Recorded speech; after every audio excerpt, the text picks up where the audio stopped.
So,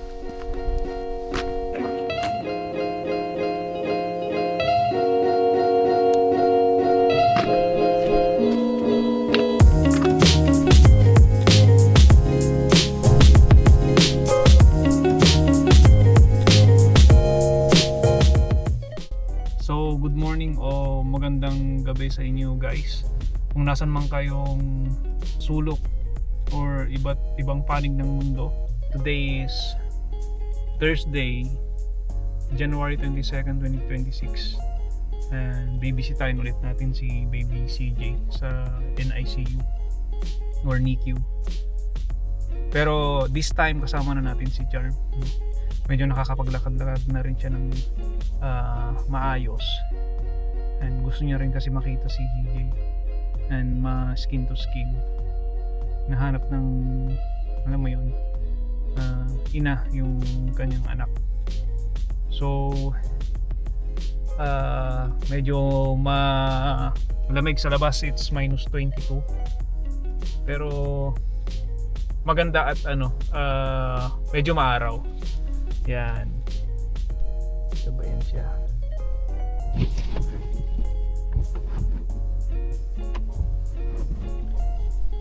So anyway, papark ko yung sasakyan malapit sa bahay, then sunduin natin si Jan. So hello mga guys, dito tayo ngayon sa NICU. Kasama natin si baby CJ and Charm. So it's their first skin to skin.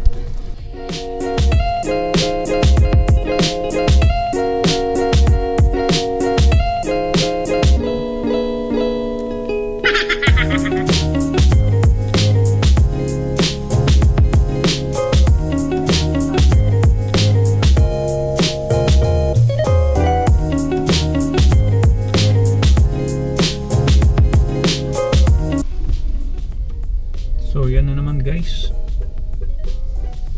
hindi na naman yung snow.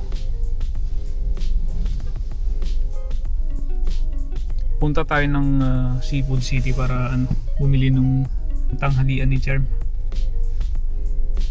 Nandun pa sila sa hospital.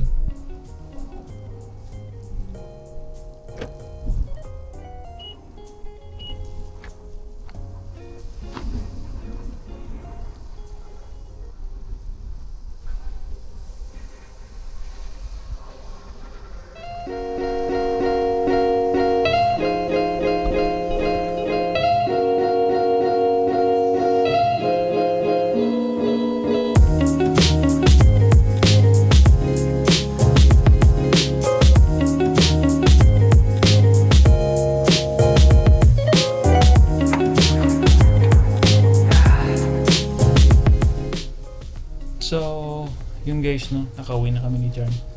Hindi na kami nakapag video nung pag-alis namin ng hospital. And yun, worth it na nagpunta din kami para alagaan siyempre si baby CJ. And it's pala ngayon, 9:11 PM. Bukas dadalawin ulit namin siya, alagaan and skin to skin. Nakakatuwa lang na may mga expressions niya, like nangingiti siya tapos biglang iiyak. Yan. Parang nag-iba din yung yung pakiramdam ko, kasi parang pag may umiyak na bata parang natatakot ako, ganun. Ngayon parang natutuwa na ako. So ang dami din namin natutunan dun sa NICU.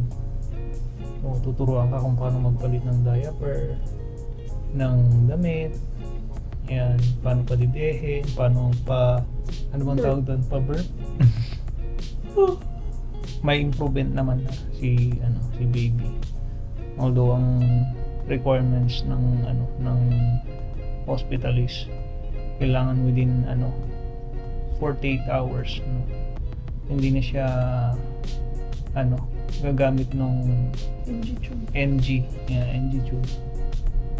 So okay lang yan kasi premature na si baby.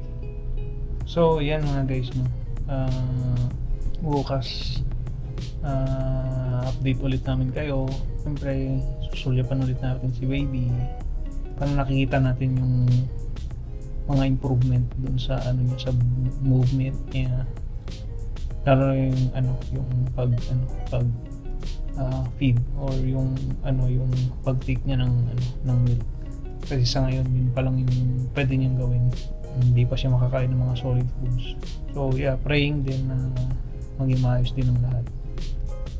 Yun, so thank you sa panood, and kita-kits ulit tayo bukas.